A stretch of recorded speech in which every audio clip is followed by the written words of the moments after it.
เอาละครับผมพี่ไอโบอ่าสวัสดีคุณพิสมัยครับผมเจ้าสวัสดีเจ้าพงเจ้าอ่าสวัสดีไอ้หนุ่ยนะครับผมครับผมเดี๋ยวครับผมครับผมสวัสดีแฟนธรรมะขายเครียดทุกท่านทุกคนครับสวัสดีครับผมครับก็เดินปอนเนาะเรามาเกาปลากันเนอะเอาละจบไปละกับปัญหาทายเพลงนะครับ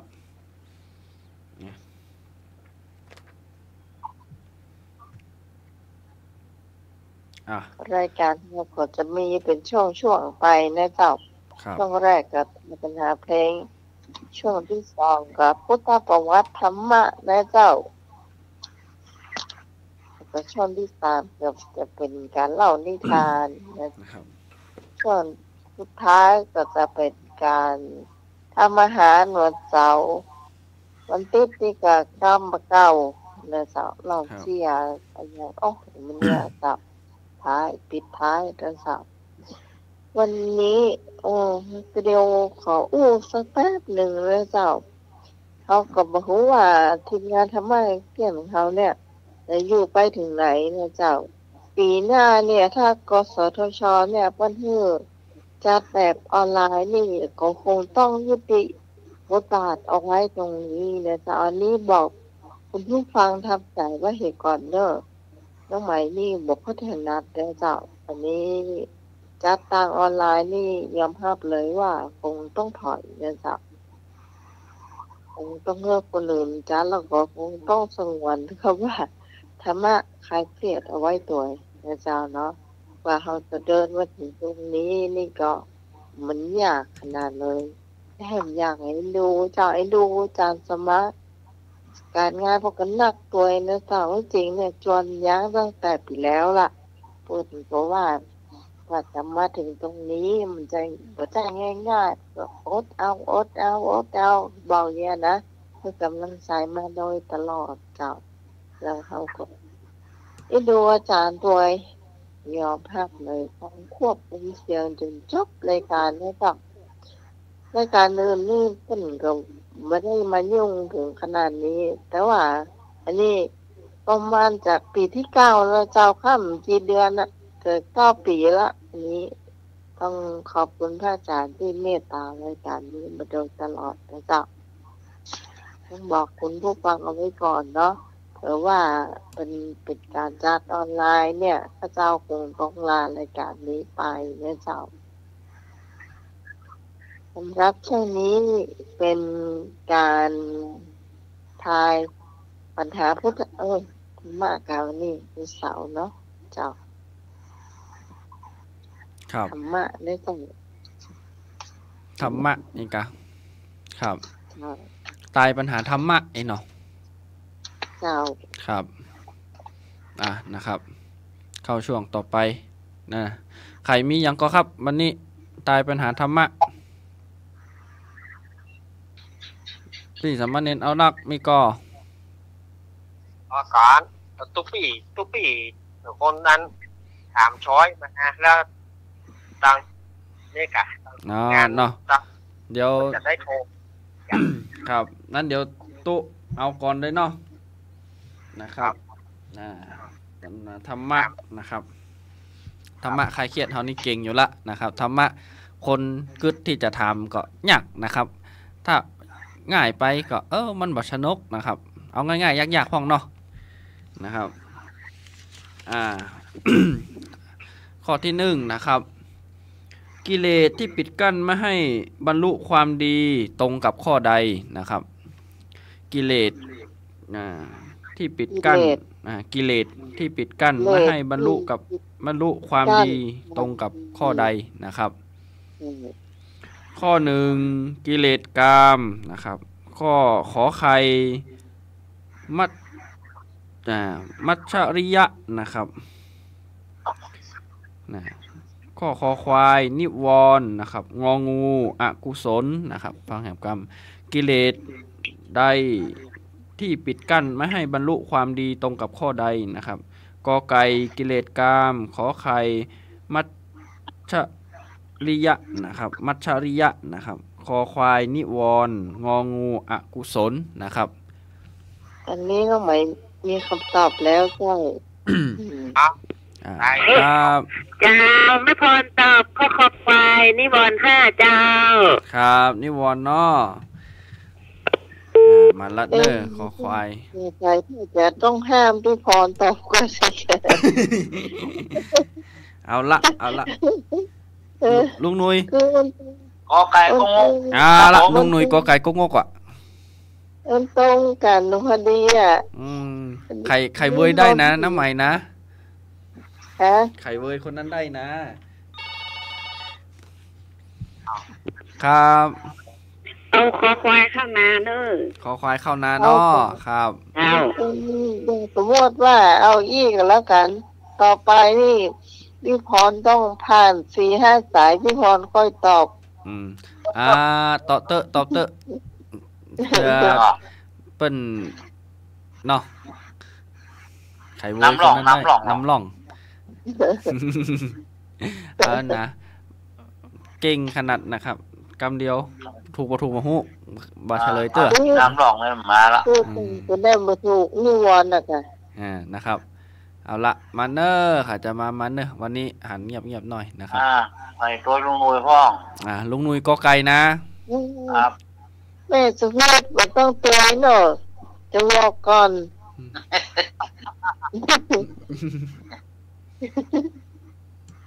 ถ้าต่อยลุงหน่วยนี่แม่สุภีตะลูก กอไก่มาละแล้วก็คอควายมาละค้างงก็ขอไข่เนอะขอไข่กองงง ไอ้นึกกระต่าย มาสมนึก ผมนึก ปันปูนาวง ว่าสมัยนี้กระต่ายตะคืนน่ะเมาก็ต้องใหม่ไป ดีมาแม่สมศรีลูกวัดไม่นอนประแดดแม่สม นี่เสริมเนียมมโน สมเนียมมโน โดยที่พรนะเจ้า ตัวพี่พรเนาะครับ เจ้าวัน มนเนาะ นะเจ้า ครับ ครับ ตอน แม่มน ไม่มนมาแล้ ตัว ว สวายมาชม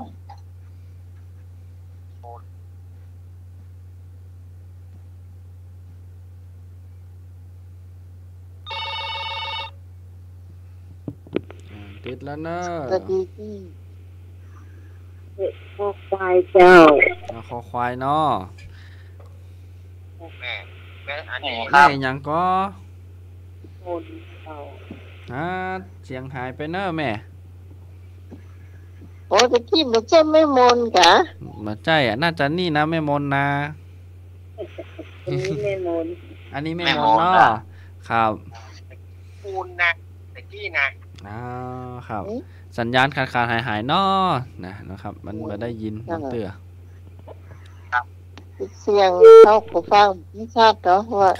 ไฟ วันนี้อากาศบดีด้วยครับอันน่ะเป็นที่อากาศไปตัวนะครับสัญญาณโทรศัพท์อย่างนี้ครับฝนตกตะกี้ฝนตกนะครับตีดันเนอร์เจริญปอน ก็ตอนนั้นเราก็กระทู้งกเนาะ ใช่ จะวกตั้งหางออกงูว่า หาง ข้างหาง นี่ป่า ไอ้นึกจะวกทางแหงว่ะ ป่า ก็กำนันก็ไก่เนาะนึกเอางองูเนาะ ครับ ก็กันนั้น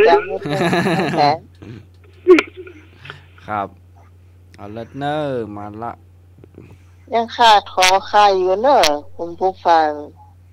มัชริยะนะครับสุที่พัดแม่มนนั้นคือแม่เจ้าแม่สุพิษเนี่ยเจ้า แม่สุพิษนะครับที่เขานั่นกันนะแม่สุพิษเนอร์ อ๋อแม่สุพิษ แม่สุพิษ เจ้า ครับ เอาเข้าไปแล้วครับ แม่เอาก็เข้าใด ก็คอย คอควายเนาะ อ๋อคุณอ๋อคือมันจะเจอหนึ่งเนอะจะบอกก่อน ครับ จะไปจุ๊บก็คือตัวหนุ่ย จุตัวลงนุยหันแล้วนะครับครับ ก็อย่างว่างครับ ข้อขอไข่ว่างอยู่ครับ โอเคเอาข้อขอใครกันแล้วกันครับผม ครับข้อขอไข่ ผม ไม่ ปั เป็น ญ ไร หา กระจายความเสี่ยงนะครับ1 2 3 4ก็ขอนะครับครบหมดละ อบแต่ว่าจะมีไผ่ปอเห็นมา ต่อก็ครับ จ้ะ เฮ้ยเวลาหำน้อยเนอะ ในบ้านคนที่นี่ไหนมาคนบอกว่าลุงคำก็ฟังเนอะบ่สร้างสรรค์กับแปลงนะส่วนคนอูฟังดู อ่า ดูเข้ามาได้เนอะเจ้า เป็นกำลังใจ เขาก็หูว่าเพิ่นฟังกันนักเนาะตะคืนพระสุรีโทรมาอู้กันแล้วไหมก็อย่าตีหนึ่งเจ้า โอ้โห หลังจากเขาวางสายไอ้ยังมาห้องเพลงอีกอ่ะ ครับผมดังนั้นบรรทาเพิ่งก็ฟังนะเคยทุกปีก็ อ๋อ ทาเลยป่าซางเนี่ยพี่ศิลปินนี่นะน้องคอนรู้จักดีน้องคอนป่าซางรู้จักกันจะดีว่าเป็นว่าเป็นฟังอยู่เนอะ ครั ครับ บ ตะวันเป็นคงจะเข้ามาเดี๋ยวก็ฟังอยู่ท่านนะครับผม ครับผม ครับ ไกลกว่าป่าซางไปอย่างประมาณ10 โลนะครับผม ครับโอ้ไก่เลยปลาซังกันเนาะครับ ครับ เอาละนะครับ คนฟังมีหลายที่หลายตั้งนะครับเจริญปอนกัน เอาละนันตุเฉลยแล้วเนอะข้อนี้นะ เจ้า นะครับกิเลสที่ปิดกั้นไม่ให้บรรลุความดีตรงกับข้อใดนะครับ ข้อที่ถูกนะครับคอควายเอาละข้อถูกคอควายนิวรณ์นะครับ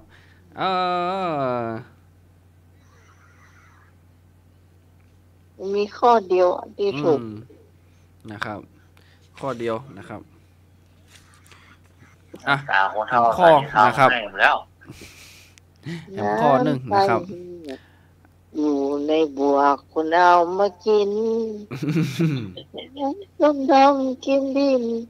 คุณเอามากินเป็นดีเอ็นดูนี่เนาะมาหน่อยนึง นะครับเอาละตายต่อข้อต่อไปเนอะ ครับ เอาแล้วเนอะจริตนะครับจริตของมนุษย์ในโลกนี้จำแนกได้กี่ประเภทนะครับจริตของมนุษย์ในโลกนี้จำแนกได้กี่ประเภทนะครับกอไก่2ขอไข่4คอควาย6งองู8นะครับ จะดิสเนาะ จริตนะครับ จะดิสของคน ครับ ได้กี่อย่าง จริตของคนในโลกนี้มีกี่ประเภทนะครับ กี่ประเภทดอก 2 4 6 8นะครับ 2 4 6 8เอา8กว่างองูครับ โอ้ เจ้าคนตอบขอไข่4 ประเภทเจ้า ครับ ขอไข่นอ4 ประเภทนะครับ ให้หนูเอานะแต่นักว่าบอก8 ตัว มาได้8เงา8เงานะ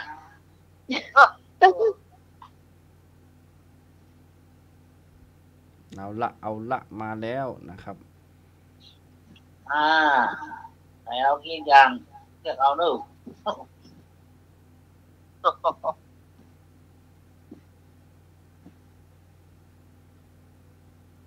โทรเข้ามาได้นะเจ้า053-226-058 บางทีเขาก็ลืมบอกหมายเลขโทรศัพท์นะเจ้า ครับ พูดไปแบบหมายเลขโทรศัพท์ผมบอกมัน ครับ ขอไก่กุ้งวกครับ แยกก่อนหน้านะครับหมอ เอาหายเอาหัวมา นะครับ เอาหา เอาหัวเอาหางแล้วนะครับ ดีเหมือนกันนะครับ จริตของมนุษย์มีกี่ประเภทนะครับ ในโลกนี้นะครับ มี2มี4มี6มี8นะครับกอไก่ขอไข่ขอขวดขอควาย เพื่อนกัน ขอขวดประมีนะครับงองูนะครับ เพื่อนกันหัว ครับติดแล้วเนอร์ เอา6ครับผม6นะครับข้อคอควายนอครับผม ครับเอาละครบทุกข้อครับเอาละเนอมาใครจะเป็นคนสนับสนุนไทยมาเนอเอา4ประเภทครับผม4ประเภทนะครับผมเอาละเนอมาให้คนเลยอย่างก็วางไปละไอ้พงกะไอ้พงแล้วตะกี้ก่อนไอ้พงให้โหด่าก่อนไอ้พงตะกี้มาได้หรือบนสักคำเป็นนั่นก็นั่นมันได้ผ่านปนปาก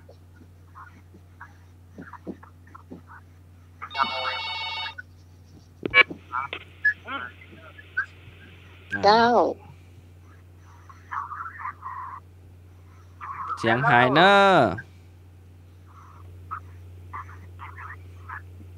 คอควายเจ้าคอควายนอแม่สุพีนอแม่ยังก็เสียงขาดหายเนอแม่เนอแม่มนเจ้าแม่มนมาแล้วเนอครับแม่มนเสียงกว่าหน่อยครับก็จะเขาเป็นฟังจากวิทยุจะดังครับมันถ้ามันต้องนี่มันเสียงมันแค่นั้นหน่อยนะครับครับก่อนนี้พงกี่สายเอกเนอเอา6เนอเอา6เนอไอเอกนะครับไอเอกนะครับคอควายเจ้านะครับครับติดแล้วเนอนี่แม่บุญแม่บุญเนอเอาขอไข่ตัวพี่พรให้เนอครับขอไข่นะครับ4ประเภทนะครับเจ้าครับผมเอาละวันนี้อันสัญญาณโทรศัพท์อัดคัดข้องหน่อยนะครับมันเป็นที่ฝนฟ้าอากาศตัวนะครับฝนเพิ่งหยุดตกตัวบัดตกดูมาหูนะครับวันนี้นะครับไฟดับไปตะกี้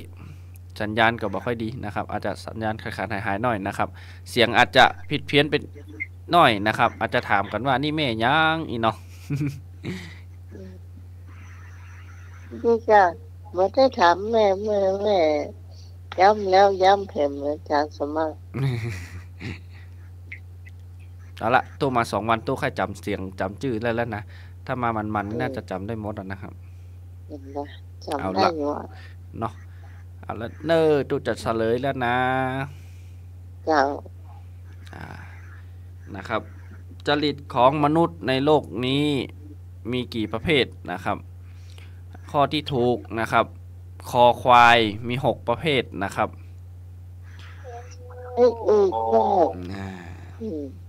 มีอย่างครับราคะจริตโทสะจริตโมหะจริตศรัทธาจริตพุทธจริตนะครับพุทธิจริตนะครับวิตกจริตนะครับแยกย่อยกันไป6จริตนะครับข้อที่ถูกคอควายนะครับมันวิตกจริตนี่จะเป็นวิตกที่ค่อนข้างจะนอนมารับอย่างนั้นเลยเนาะคิดมากนะครับคิดนักนะครับคิดนักคือหางลูกหาเต้าเนาะครับตัวอย่างมันเพื่อหนังเตานั้นนะคะครับที่ใส่ผีมันเป็นวิตกจริตไสโยเอกไสโยถูกกันเนาะทำไมสุดก็ไสโยน่ะถูกแล้วเนอว่ะนะตัวไสโยลูกกันพะเยาดังแถวเชียงใหม่เนี่ยไสโยจะพะเยาหรือว่าก็เลยตบมือให้กำได้สุดก็เอากระโดดเหมือนน่ะเลยไป2 แต้มมาข้อนะครับเอาละข้อที่3 4นะครับข้อที่4อันนี้ย่อมรักษาผู้ปฏิบัติไม่ให้ตกไปในที่ชั่วเป็นคุณลักษณะของข้อใดนะครับ ย่อมรักษาผู้ปฏิบัติไม่ให้ตกไปในที่ชั่วเป็นคุณลักษณะของข้อใดนะครับกอไก่พระพุทธเจ้าขอไข่พระธรรมคอควายพระสงฆ์งองูถูกทุกข้อนะครับย่อมรักษาผู้ปฏิบัติไม่ให้ตกไปในที่ชั่วนะครับเป็นคุณลักษณะของข้อใดนะครับพระพุทธพระธรรมพระสงฆ์นะครับและถูกทุกข้อนะครับครับติดแล้วเนอร์ครับวันงูเข้าฝันครับผม งองูนะครับนะทุกข้อเนาะครับผมละหนึ่งสายนะครับไอ้คนนี้ไม่พงหมอยมาแล้วเนอจ้าไม่พรตอบขอไข่เพื่อทำเจ้าครับไม่พรขอไข่เนาะอยู่ในทำวัดเย็นเนอะฮัทเช้าวัดเย็นนั่นนะเจ้าครับถ้าสังเกตหันจะง่ายน้อยเนอะเอาละมาแล้วนะครับข้อขอไข่พุทธพระธรรมพระสงฆ์แล้วก็ถูกทุกข้อ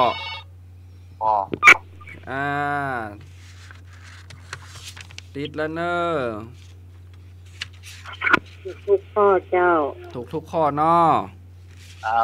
ครับเอาละถูกทุกข้อนะครับงองูนะครับถามว่าใดก็คำถามว่าย่อมรักษาผู้ปฏิบัติไม่ให้ตกไปในที่ชั่วนะครับที่ชั่วนะที่บดีนะครับเป็นคุณลักษณะของข้อใดนะครับครับติดแล้วเนอร์งองูเนาะครับเอาละเสียงก้อยไปหน่อยเนอร์ไหมเนอะครับผู้จ้าตัวมามาละเสียงนั่นละครับงองูเนาะเอาละถูกทุกข้อนะครับทุกข้ออีเนาะถูกทุกข้อนะครับพระพุทธพระธรรมพระสงฆ์นะครับอันนี้รอบเหมาลุงนุยเหมาก่อนเลยครับคำถามไอ้ทงกะลุงนุยเหรอโกงมาโกงแล้วมาละไงแล้วกะมันเนี่ยนะครับมีขอไข่กับงองูนะครับตอนนี้ลุงนุยแล้วพระสงฆ์ฮะเอาอย่างก็พระสงฆ์ครับพระสงฆ์ครับพระสงฆ์มันขอควายเนาะต้องมีทุกข้อมีทุกข้อนะย่อมรักษาผู้ปฏิบัติไม่ให้ตกไปในที่ชั่วนะครับเป็นคุณลักษณะของข้อใดฟังดีๆเนอะ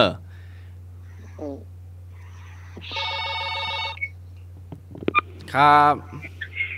จะไม่พรว่านะขอใครน่ะเป็นคุณลักษณะของพระธรรมแน่นอนเจ้าขอใครเนาะครับเอาละขอใครมา2 คน 3 คนแล้วเนอะใช่พี่พรน่ะก็นะว่านะพี่พรที่เป็นตอบขอใครลำเดียวเพิ่นย้ำขอใครครับย้ำเนอะย้ำนะองคุลิมานกลับใจย่อมรักษาผู้ปฏิบัตินะครับไม่ให้ตกไปในที่ชั่วนะครับเป็นคุณลักษณะของข้อใดนะครับข้อกอไก่พระพุทธพระธรรมพระสงฆ์นะครับและถูกทุกข้อนะครับ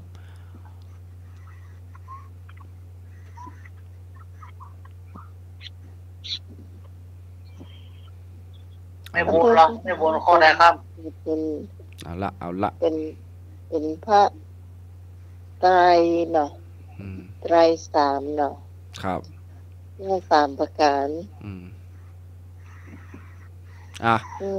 เดี๋ยวตู้จะค่อยๆอู้ไปแล้วก็เฉลยเนาะครับในความคิดตู้นะข้อที่1นี่พระพุทธนะครับพระพุทธเจ้านะครับยอมรักษาและปฏิบัติยอมรักษานะคำถามเพิ่นว่าย่อมรักษาผู้ปฏิบัติไม่ให้ตกไปในที่ชั่วนะครับคำถามเพิ่นว่าถ้าผู้ปฏิบัติก็คือข้อ1นี่บัดใจละข้อ3ก็บัดใจละนะครับพระสงฆ์นะครับ คฤหัสถ์จะมาปฏิบัติตามพระสงฆ์มันก็บ่ใจนะครับข้อนั่นก็ข้อที่ถูกก็คือขอไข่นะครับพระธรรมนะครับครับเจ้าเป็นสายเจ้าแม่นวลก็เอาข้อขอไข่นะเจ้าอ๋อครับขอไข่เนาะครับผมแม่นวลเนาะนวลมาแล้วนะครับแม่นวลสายสุดท้ายนะครับข้อนี้ข้อที่ถูกนะครับขอไข่นะครับพระธรรมนะครับย่อมรักษาผู้ปฏิบัติไม่ให้ตกไปในที่ชั่วนะครับเป็นคุณลักษณะของข้อใดนะครับข้อที่ถูกข้อ3ข้อขอไข่นะครับพระธรรมนะครับพระธรรมคือคำสอนของพระพุทธเจ้าเนาะแม่นครับถ้าปฏิบัติเฮาปฏิบัติตามบ่ไปทำชั่วทำอย่างสักอย่างเนาะถ้าเราบ่ปฏิบัติต้องไปได้สักอย่างนะครับรักษาผู้ปฏิบัตินะครับย่อมรักษาผู้ปฏิบัติไม่ให้ตกไปในที่ชั่วนะครับคำถามเปิ้นมาอีกเนาะเจ้าข้อที่ถูกขอไข่นะครับเอาละข้อต่อไปมันชื่อตอนนี้ฮะเดี๋ยวก่อนชื่อหน้าหน่อยยังก็ครับ35ได้หมข้องปะแหมข้องเนาะ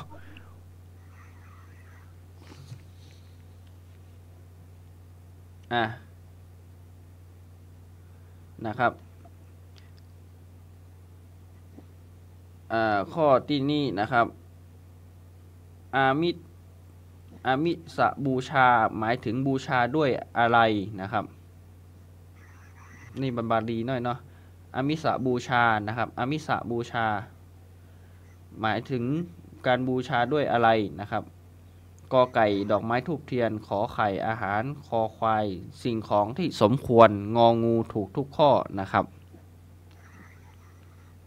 อามิสบูชานะครับบูชาด้วยอะไรนะครับนี่ถึงว่าสำหรับพี่พรจ้าแม่พรตอบงองูถูกทุกข้อเจ้าเอาลัดนะครับงองูเนาะเจ้าครับหนึ่งไม่บ่อยนะเจ้าคนเป็นจะอธิบายประจำนะผู้ฟังครับสวัสดีใช่สวัสดีครับโอ้คุณนะครับดอกแดงครับนายเจ้ากันด้วยดอกไม้แดงครับเจ้า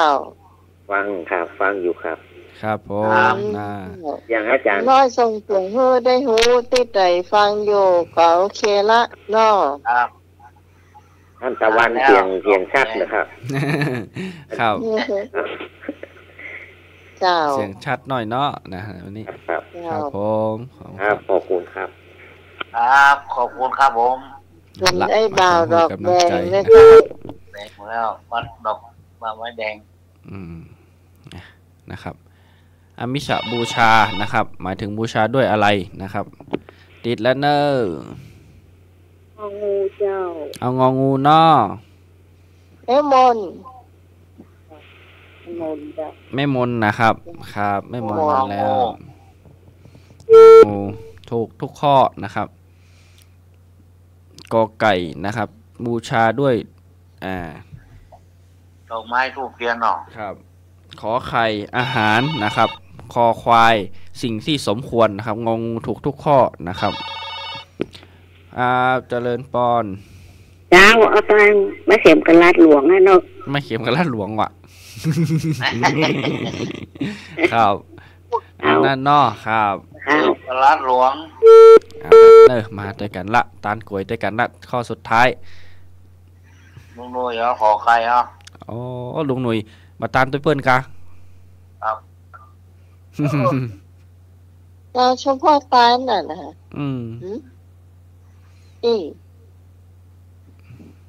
ับเอานะครับลุงหนุ่ยขอไข่เนอร์ครับแต่คงว่าตามเพื่อนเอากอไก่แล้วกันนะโอ้กอไก่ตัวเพื่อนนี่กะมาใจนะเปิ้นงองูกันนะผมเอากอไก่แล้วกันงองูไอ้กอไก่นอครับครับผมเอาละ มาละดอกไม้ทูบเทียนก็มาละนะครับเอาลุงหนุ่ยอาหารนะครับนะครับบริการหอมปล่อยกันบอกอ่ะนึกมาสักคนลงมาครับสมนึกมาแม่หอมปล่อยงองูแม่งองูเนาะครับครับผมเอาละแม่สุพิษแม่สุพิษก็แม่สุพิษมาแล้วเนอะนึกมาเอาละข้อสุดท้ายนะนายนึกเข้าใจข้อสุดท้ายเนอะข้อ1ตาลด้วยธูปเทียนนะครับข้อ2ตาลด้วยอาหารนะครับข้อ3ตาลด้วยสิ่งที่สมควรนะครับข้อ4ตาลทุกอย่างนะครับแล้วเนอะว่าเต็มครับขอตาลด้วยดอกไม้ทูบเทียนนะครับครับนะครับดอกไม้ทูบเทียนกอไก่เนาะครับผมเอาละนะครับ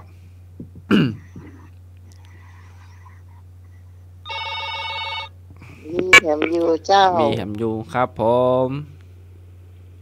เจ้าไม่นอนกับกอไก่นะจ๊ะครับไม่นอนเนาะกอไก่เนาะเจ้าผู้ประการทุเรียนด่าเรียนเนาะเอาละลุงหนุ่ยต้านอาหารนะครับลุงหนุ่ยทุเรียนนี่จงมาตะเพหน่อยเนอะมันมองแง่มันละมีอยู่ทุเรียนมีอยู่มาเนอร์นะครับสักกรรมจะเฉลยแล้วนะครับอามิสบูช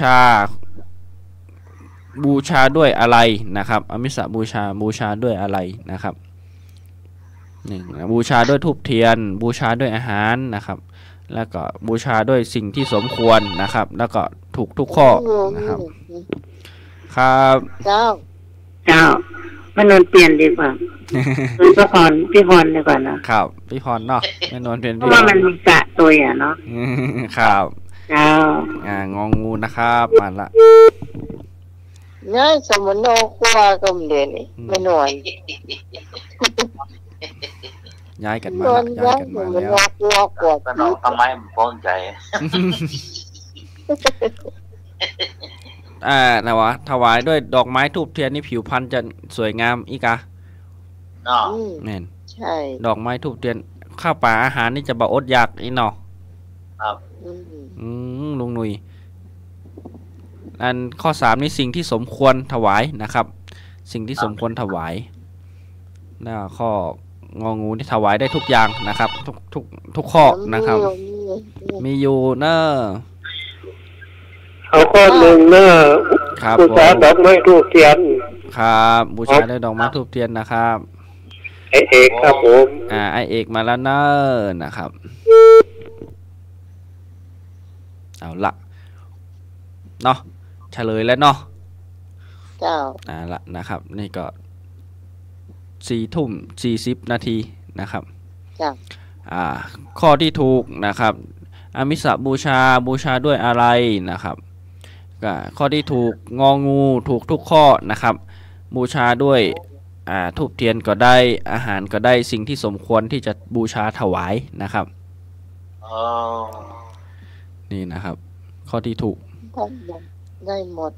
ได้หมดสิ่งที่สมควรนะครับข้อ3เป็นสิ่งที่สมควรนะครับบางอย่างบางสิ่งก็บ่สมควรเนาะนะครับพิจารณากันเอาเองนะครับเอาละช่วงต่อไปนะครับผมแนะนำว่าคุณโยนันเนาะครับเสียงสัญญาณดีก็ครับมิสมเณรดีจัดดีเนาะเอายาวๆนะตู้จะได้รับพอ รับฟังครับมาเนาะหลังจากที่ห่างหายคืนนี้ก่อนในงานตะคืนนี่นะดอกวันเสาร์แล้วก็เป็นฟ้าฝนเนาะช่วงนี้มันและอีกอย่างสุขภาพร่างกายนี่สุขภาพร่างกายก็บ่เอื้ออำนวยสักใด โรคไฟไข้เจ็บเปลี่ยนกันเรื่อยๆก็ยังจะสู้อยู่รายการสู้อยู่กับรายการเอาถึงแม้ว่าบัตรเก็บไม่เป็นก็เป็นจากนี้องค์เรื่องเราเรื่องสถานที่ตรงวันนี้เขาวันพรุ่งนี้เป็นวันเป็นวันโกน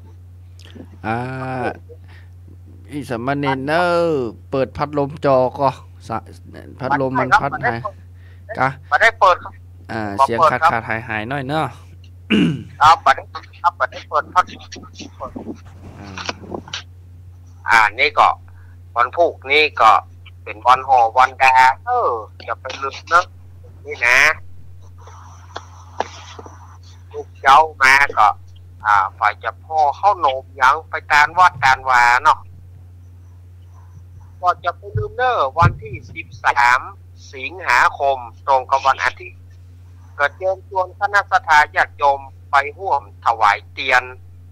จำนำพรรษาที่วัดอุดมน้ำบ่อสาวาอำเภอจังหวัดใหม่วันอาทิตย์ที่13 สิงหาคมได้กัดเชิญชวนคณะสัตยาญาติโยมไปร่วมทำบุญโดยครั้งนี้พร้อมเพียงกันเนอกลุ่มคลื่นสีขาวแล้วก็เครือข่ายคลื่นสีขาวก็ไปร่วมกินร่วมทานกันเนาะแล้วพายอาจจะร่วมสร้างหลังคาศาลาเพื่อปิดองค์พระพุทธชินราชที่วัดอาตมาเนาะถ้าพายอยากจะร่วมอันนี้ก็ติดต่อกับอาตมาได้เนอะ089-214-0135ถ้าว่าศรัทธาญาติโยมอยากจะร่วมเพื่อว่าสารูปปิมปาของพระเจ้าจะได้อยู่จะได้มีหลังคาไว้กันแดดกันฝนแล้วก็เป็นที่เป็นศาลาอเนกประสงค์เป็นศาลาที่อยู่ที่ทำบุญทำทานอันนี้ก็ศรัทธาญาติโยมก็แจ้งความประสงค์ที่อาตมาได้เนอะเอาละวันนี้อาตมาภาพจะเอานิทานก็ถือว่าเป็นนิทานปัดฝุ่นก็แล้วกันวันนี้นะมันกึดใจอันใดบอกออกก็เลยเก็บอันเก่ามาปัดฝุ่นเหล่าใหม่ วันนี้อาตมาภาพจะเสนอนิทานในเรื่องกบฟังธรรมกบก็ฟังธรรมได้อีกบอกว่า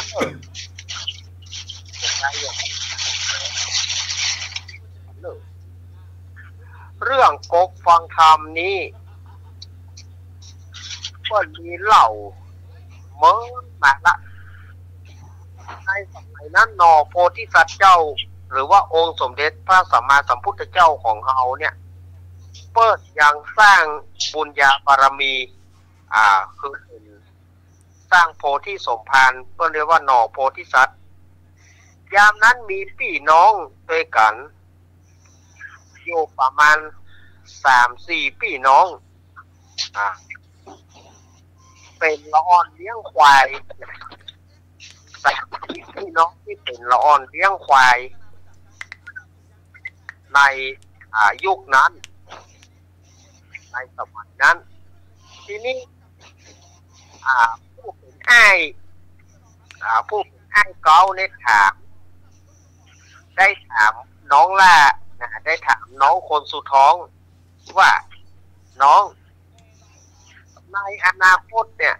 น้องอยากจะเป็นอย่างน้องคนสุดท้องนี่บอกว่าผมปรารถนาที่จะเป็นพระพุทธเจ้าในอนาคตภาคหน้าว่าทีนี้ไอ้2 คนก็พากันเจาะเย้ย2 คนไอ้ 2-3 คนนี่ก็พากันเยาะเย้ยนี่กับพระพุทธเจ้ากะ ไอ้คนหนึ่งก็อู้ขึ้นมาว่าถ้าคิงเป็นพระพุทธเจ้าแต่ขอสุมาญาติโยมเนอะมันออกอากาศถ้าคิงพระพุทธเจ้าแต่ไอ้เนี่ยจะเอาขี้ยาคิงไอ้แถมคนก็บอกว่าอ๋อถ้าคิงจะเป็นพระพุทธเจ้าแต่นะไอ้เนี่ยสุมาเนี่ยจะเอาโขนก้นกับโขนที่เฮปุดโอ้ทีนี้ส่วนว่าไอ้คนเก่าก็บอกว่าน้องปรารถนาที่จะเป็นพระพุทธเจ้าเนี่ยอย่างถึงมาใจกำหยักกำคายอย่างที่ขอถามหน่อยเนาะเอาก็มันเป็นความจริงที่นะถ้าเนี่ยเอานี่แหละจะเอาขี้ปุจจามันเอานี่แหละจะเอาโขนก้นกับโขนขี้เฮปุจจามันสุภาพญาติโยมไอ้ส่วนว่าไอ้ละไอ้ถ้าน้องเป็นผู้เจ้าไอ้จะเอาอย่างตัวผู้เก่านั่นน่ะบอกว่าเชื่อดักไว้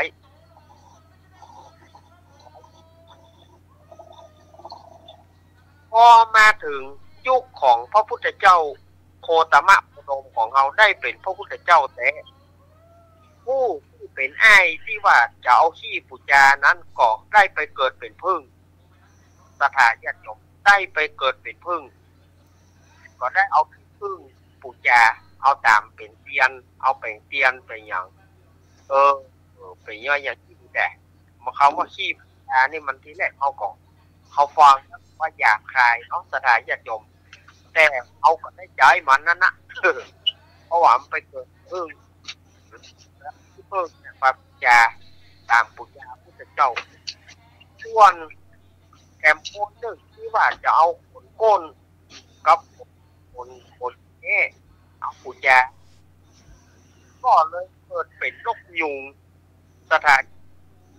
ก็เลยยุงมาประดับประดาพ่องเอาแปลงพอดพ่องเอาแปลงอย่างพ่องเนาะเอาหางมันกับเกาปีกมันอ่ะหางมันกับโขนเกาปีกมันว่าอย่างอี้กะปรากฏว่าผู้เป็นไอ้เนี่ยคือป่ายอมอธิษฐานแต่เวลาใกล้จะตายนั้นไปปรากฏว่าในช่วงใกล้จะทอดจิตใกล้จะตายนะไปปักใส่ดอกบัวแล้วก็ถ้าได้ดอกบัวผู้เป็นอ้ายนะเขานี่นะอยากจะได้ดอกบัวแต่ว่าคนมาตายแล้วก็มาตายลงไปกอดจิตวิญญาณที่ห่วงดอกบัวนั่นนะก็ไว้เป็นกบแล้วก็เฝ้าดอกบัวอยู่ไม่ยอมไปไหนเพราะว่าจิตผูกพันกับดอกบัวแต่อยู่มาแถมเมินที่บอกว่านะ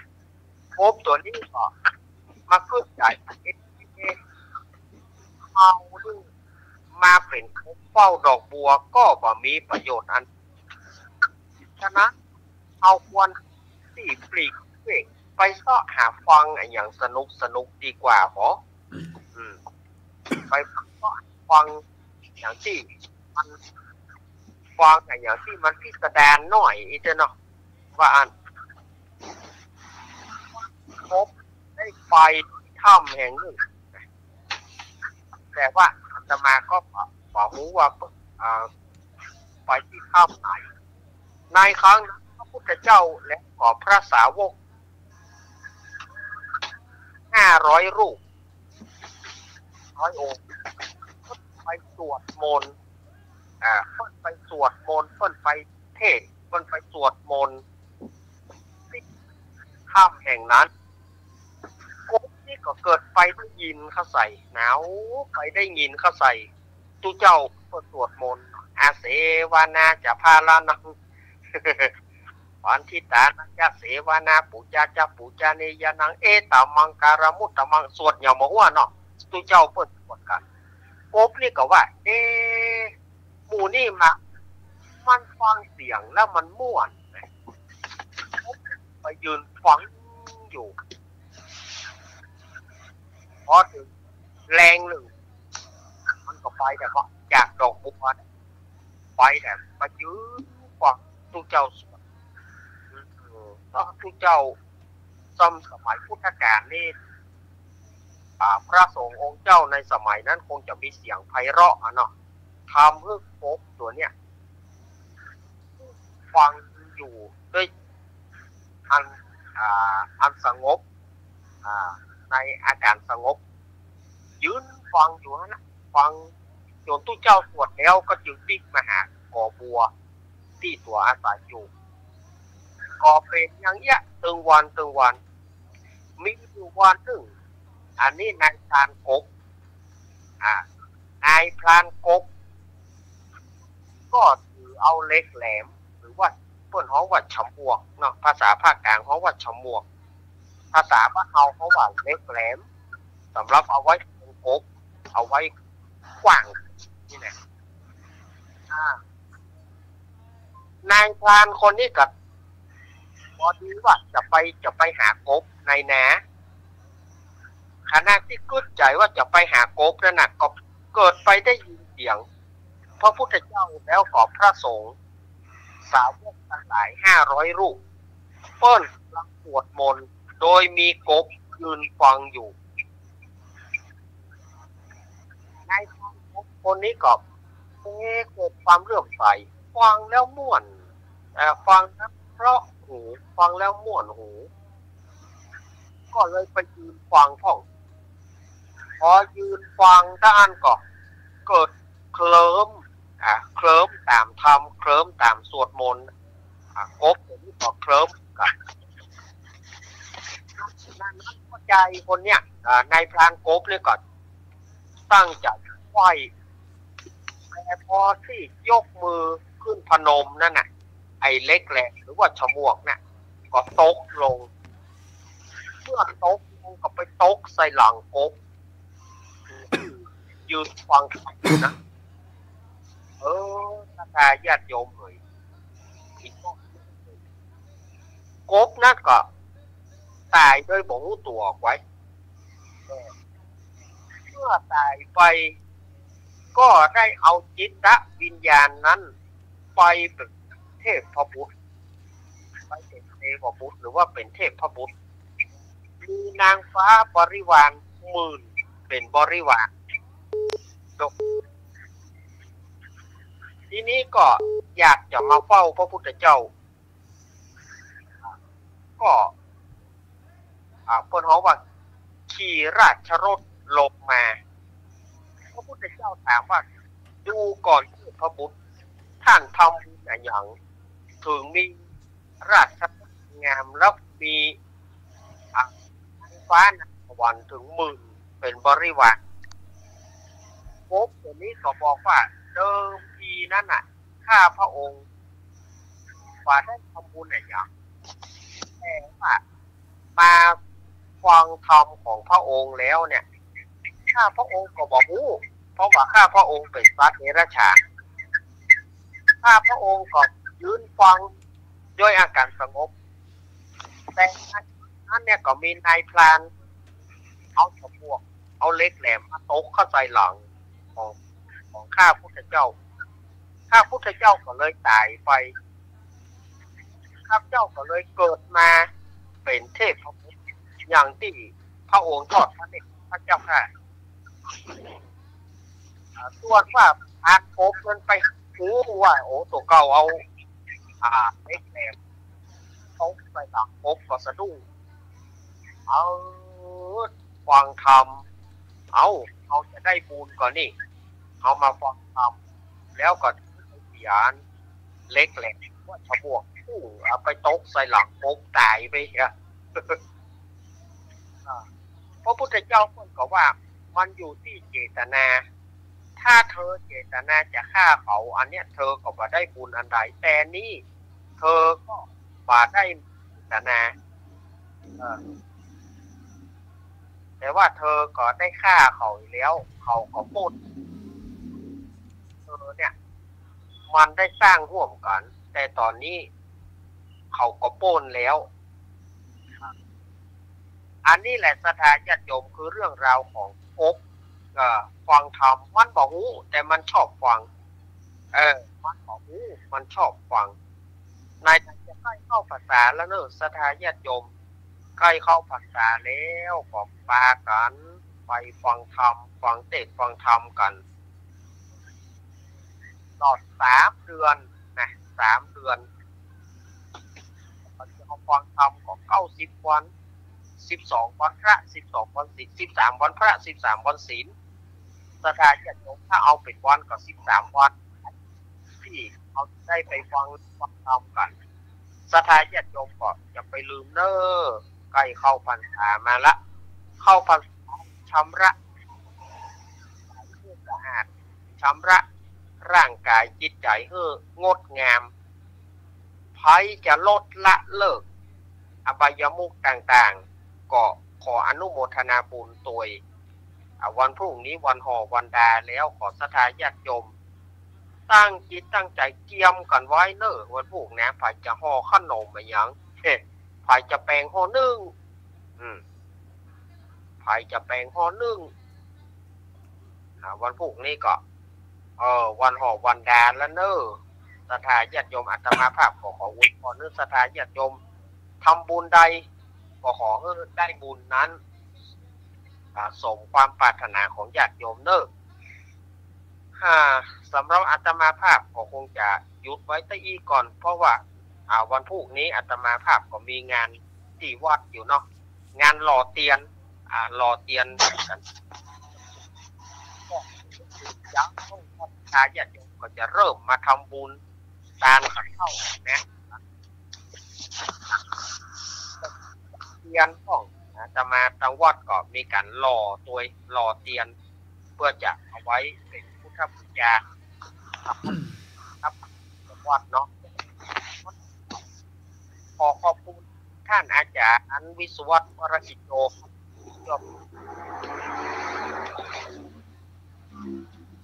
ขอขอบคุณทุกปีตะวันด้วยนะครับผมครับแล้วก็ขอขอบคุณพี่สมัยเนอะครับพี่สมัยนั่นนอเดี๋ยวตัวเพิ่มสายกัมเนอร์ครับแล้วก็ขอขอบคุณครับเสียงอาจจะหายสักกัมเนาะ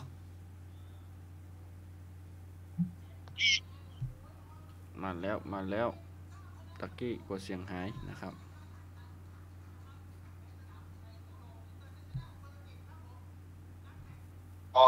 สาธุครับเอาละขอบคุณสามเณรน่ารักปัญญานะเจ้า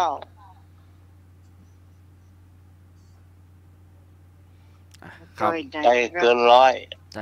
เน่านิทานเรียบร้อยแล้วนะครับครับใครรับนะเน่านิทานนะใครรับบางคนก็ลักลับนะครับเอาละช่วงต่อไปอย่างก็จำมาเก่าเดียวกันวันนี้ไอ้พงปลาซาเพื่อขอแกงขนมบะแตงเอาก็เป็นขนมบะแตงนี่ใครจะแป้งนี่พรปลาเศร้าไม่พรนอเดี๋ยวตัวเพิ่มสายกันเอาละโทรมาละสายรุดไปแล้วเด้อ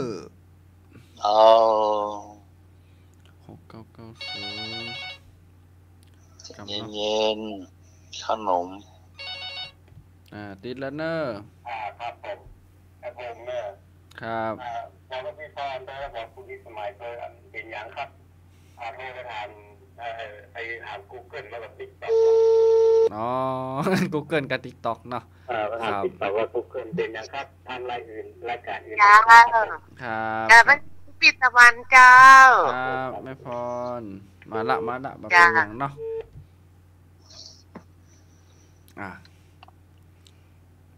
นะแม่ไอ้พงว่าอะไรก่อนไอ้พงว่าเป็นหยังวะเดี๋ยวจะไปขอใน Google กับ TikTok เอาก็ได้วะ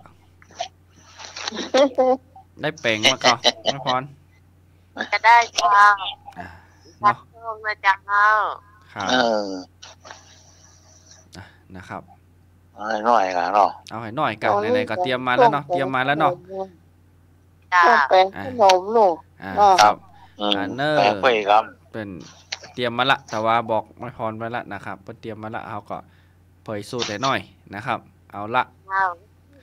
ลูกแม่พรแม่เจ้าครับซื้อกะทิเป็นที่เป็นขูดเสร็จแล้วเนาะมาขูดเสร็จแล้วถ้ามันเอามาเป็นเป้าเป็นลูกนี่มันบางทีเขามีกระต่ายขูดนะเนาะมันลำบากจะเอาเลยไปซื้อที่การสำเร็จรูปเป็นกิโลเอาดีกว่าเนาะจะแล้วเตรียมของอันนี้คือมีแต่งลายสุกๆนะเจ้าหอมๆ1 ลูกเจ้าจะมีแป้งข้าวเจ้าสัก2 ถ้วยตวงนะเจ้าแล้วก็น้ำตาลปี๊บนะเจ้าน้ำตาลปี๊บสัก1 ถ้วยตวงเนาะเกลือป่น1 ช้อนชานะเจ้าแล้วมี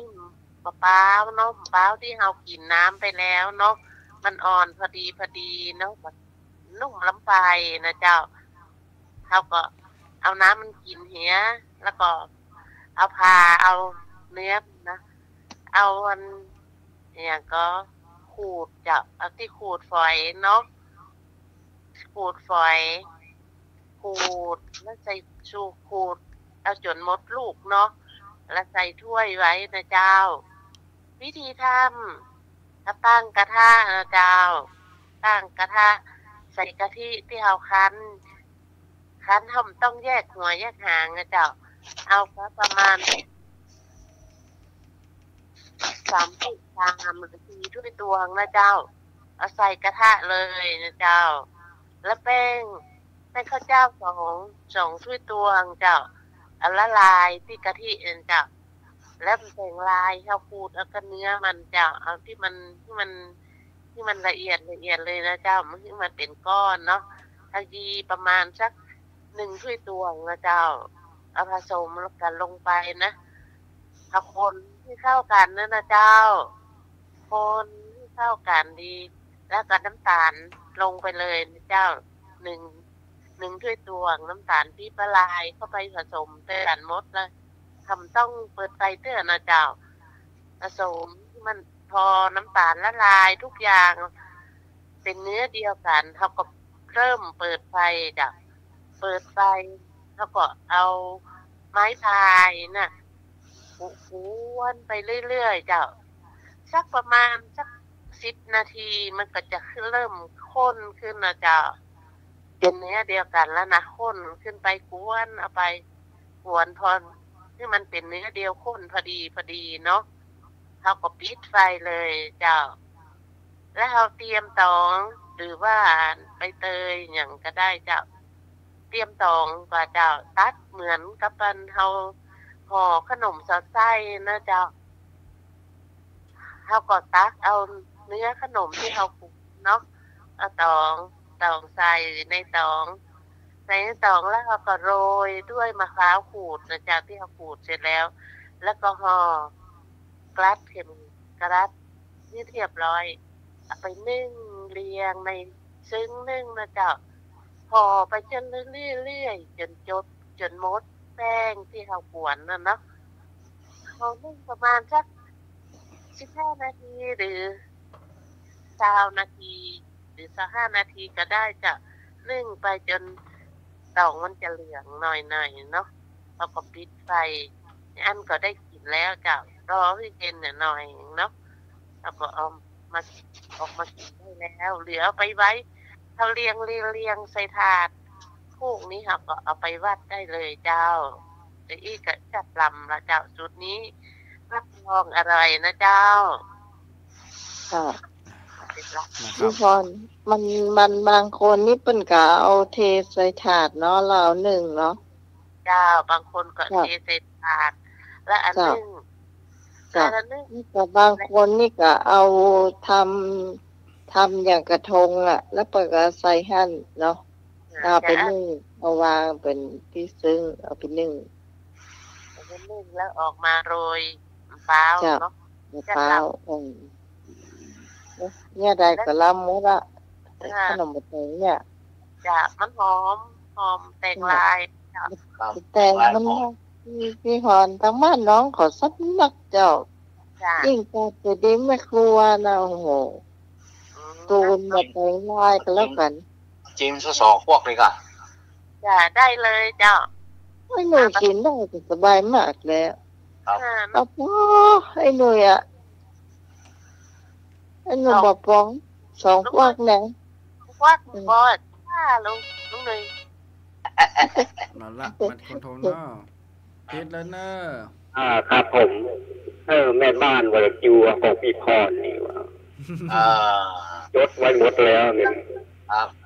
ถ้ามันน้อยก็จะซื้อเอานี่มัน8 ขันนะครับผมต้องห่อครับนักครับผมตัวของพี่พรขอบคุณหลายๆเลยเอาแปลงมาเอาเด้อพี่พรเจ้าผู้กันจะแปลงผู้ชาติไปซื้อแต่งลายมาสักหน่อยสักลูกจ้าเอาส่วนนี้ก็ได้จ้าผมขอบคุณนะครับสวัสดีครับผมถ้าอยู่ตรงบ้านน้องของพี่พรมาแต่งลายกัดจะดีไม่กลัวเนี่ยนักแก่เลยเจ้าแต่มันก็เอามาขายแถวเนี่ยกัดปลาข่อยนี่ก็มีกัดมันสันเนี่ยกัด12 ปันนาก็มีแต่มันน้องก็ซื้อมามาตำรับโทษเนาะถ้าสอมานักใช่ไหมโอ้เพิ่นคือเพิ่นเอามาหมูจากไหนเนาะจ้ามันลำนะแล้วแก่นก็ใหญ่ตัวจ้าจ้าลูกเบาช่างแบบใส่ลัดช่องหน่อยเนาะเอาแต่ช่องกาแฟเรียนเนาะว่าน่ะกะลอดจ้องทำลอดจ้องสลิมน่ะกะลอดจ้องนะน้ำอันนี้ก็ซ้ำใหญ่เจ้ามันมีที่มีอย่างอะไรบ้างอย่างเต้าส่วนนี่ค่ะเต้าส่วนกะลำเหมือนกันนะบางคนชอบก็ทำได้ใส่ได้เหมือนกันลำจ้ะแล้วก็ต้มกะทิตัวต้มถั่วไม่ทันเรียบร้อยละจ้ะจ้ะอันนี้จะทำคนเดียวละครับจะทำคนเดียวก็ต้มกะทิกับลำเนอะจ้ะต้มกะทิลำเอามันเห็นหน่อยเนาะครับต้องหวานมากละพอดีนั้นแม่น้องเอาข้าวต้มมาแล้วต้มเอาอย่างที่รัดเอามาสีให้แก่นมันเหมือนแน่นเหมือนพี่พรทอจ้ะเวลาแกมันชักติดมือนั่นน้องบอกให้ไปเขียนที่ไหนว่าเสือก็ได้เขาเยอะเท่าไหร่น้องจะบอกให้เขียนน้องค่อนข้างจะปฏิเสธกันเขาใส่กะทิน้อยมันติดตองอ่ะจ้ะพี่เคยมันทอกเหมือนแน่นตัวพี่พรมันโม่แม่เนาะติดมือครับเหนียวเวลาเขาแค่ปุ๊บแนวของเราเลยว่ามันเละเนี่ยมันก็ไม่อยากกินก็เลยถ้าไปท่านไปนี่เนี่ย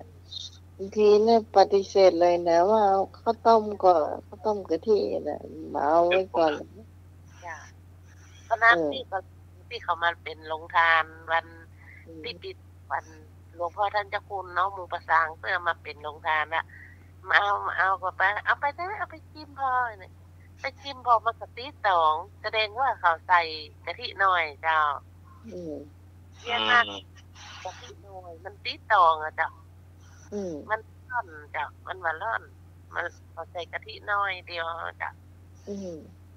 มันบ่ค่อยมันเนาะจ้ามันไขมันจ้ะ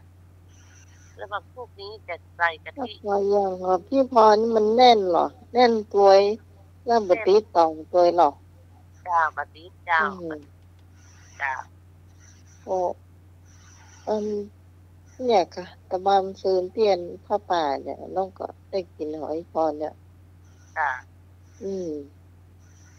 ข้ามอ่านก็ไม่ได้กินนะมันกันแต่คุณอู้กับอันป้าสุรีเหรอจ้าหวานเสียดายที่ว่าไม่ได้อันฝากอย่างมาให้เป็นแป้นว่านะเอาคือนั่งไม่หรอกว่าจ้ะตรงไหนแล้วหน้าเอามาจะบอกโอ้แล้วก็ไอ้นี่ไอ้มาเบิดโลดทำบล่ำเดือนะ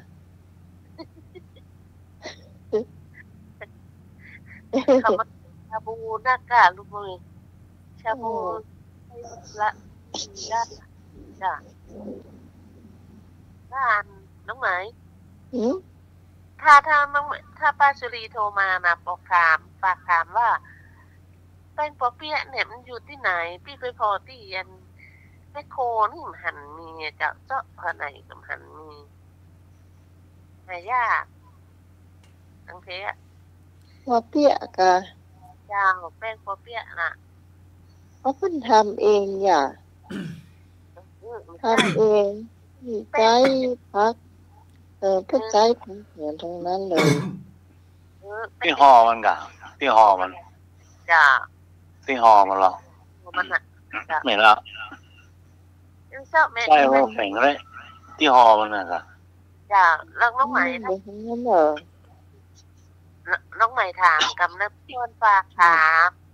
ว่าไม่ใช่กับตัดใจเนาะไม่ใช่พวกใครมีพวกมันหลายมันโลกมันมากกันเนาะเข้าไปกับหมูอย่างน้ำจิ้มเนี่ยมันเพิ่มแปลงคนเดียวหมดอะปลาสุรีมันเขาได้ที่ห่อเลยค่ะแป้งมันแอนห่อครับจ้ะ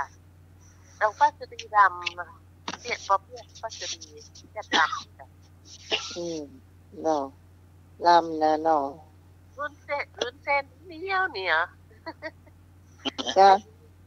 เดี๋ยวนี้พี่มีวุ้นเส้นแบบของปลาสุรีฮะมีหั่นทองเขามาดำหัวเขาถึงมันจะแบบไข่ลำตะใดถ้าหากไปทำปอเปี๊ยะจัดลำเจ้าพี่สุรีพี่บ่สร้างสุรีบรับแต่มาเปิดโปงแล้วเนอะถ้าเรารู้สึกว่าเปิ้นจะเป็นไส้ผักไส้นี่มันเนี่ยเขาได้เนี่ยค่ะแผ่นห่อนะคะทำเจนั่นเลยครับมีหมูสักอย่างอะคนกินเจนี่กินได้เลยกินได้เลยทุกนุ้ยกินได้สบายเนาะครับครับเสียดายไม่ได้กินอีกอะว่าอะไรได้กินแค่วิญญาณเดียววันนี้ป้าสุรีว่าผมไม่บูมเลยอ่ะก็นั่นเอาใหม่ปีหน้าเดี๋ยวเอาเพิ่มใหม่ว่ะจ้าไม่บูมไหนอ่ะพี่กอดกระมนให้จะไปที่จิตเนาะนักเซฟนี่ช่วงหยุดยาวนะ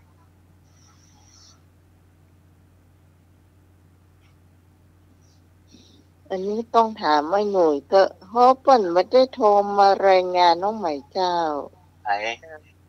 ป้าพี่กรนะพี่กรไปพี่จีครับไปบวชหลานไปบวชหลานครับวันนี้นะพี่กรนำบุญมาฝากแม่ไปตั้งแต่8 โมงเมื่อเช้าจนถึง5 โมงแมลงเจ้าเขาไปรอแม่พระรอดกับปันที่ว่าสัญญาณหลวงเจ้าครับกับคุณมาฝากได้บุญเต็มเลยบุญนักบุญใหญ่บุญหลวงแต่ในวันนี้ครับเวลาเททองรอนะพระเจ้าชยันโตทุกคนที่ชุดขาวกัน ก็คือได้เจ้าเต็มลานเลยเจ้าลานพระเจ้าตากจันโอ้ฝนลูกนี่ฟังได้ยินแล้วฝนลูกสู้ซาโอ้ก็คือมเต้นะเจ้าอันเปิ้นก็สวดเนาะคนชุดขาวก็สวดไปเปิ้นนั่นน่ะสวดอิติปิโสมหาชัยก็สวดกันแถมตึงตุ๊เจ้าตึงอันนี้อ่ะครับชุดขาวน่ะสวดกันหมดเลยคือโทรประมาณเที่ยงในบ่ายสองได้เทเข้าวัดละจ้ะเอาไปคัดนี่เลยจี้ครับ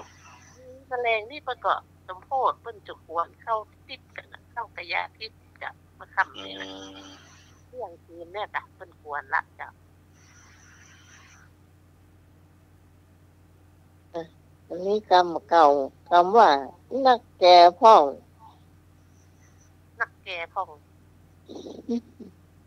วันนี้แม่บุญยังมากะแม่บุญมาเรานี่จะมาก่อนจะตู้เพิ่มเฮ้อครับ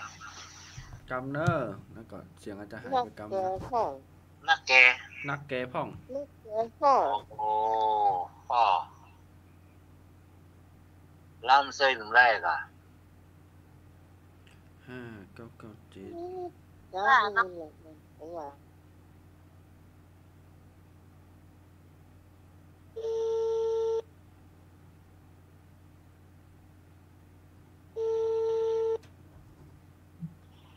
เจ้าครับแม่บุญเจ้าไปสามหมอมันก็เลยคือมันบักเข้าคนนั้นนะมันน่าเชื่อว่าเขาจะนะไหนใครจะใครโอ้เสียการลานเท่านะกะที่ไหนมาน่ะโหไหนมา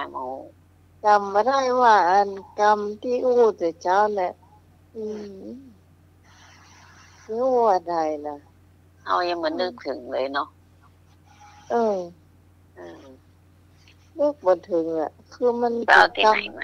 ไปเอาที่ไหนมาจำไม่ได้จำอันของนี่ของเนี่ยนักแกเนาะ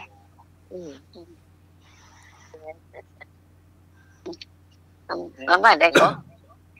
นักแกพ่องเลยหรออ๋อนักแกพ่องนักแกพ่องถ้าบางคนเป็นอันธพาลอย่างเงี้ยข้างมือแต่อยู่ๆก็มาทุบหน้าเขาอีนะถ้าก็นักแกว่ะ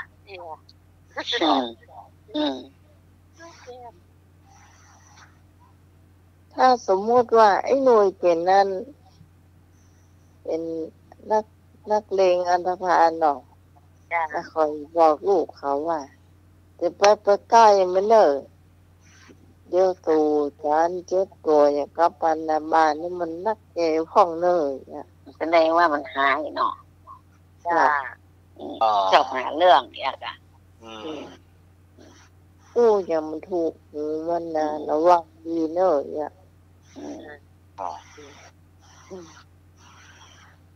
วัดไปสุกเกียรติเจ้าพี่บ้านเนี่ยนักแกพ่องนี่หรอน้ำมันขี้เกียจลูกมันไม่ได้ลากนะน้ำเอาไปลากว่า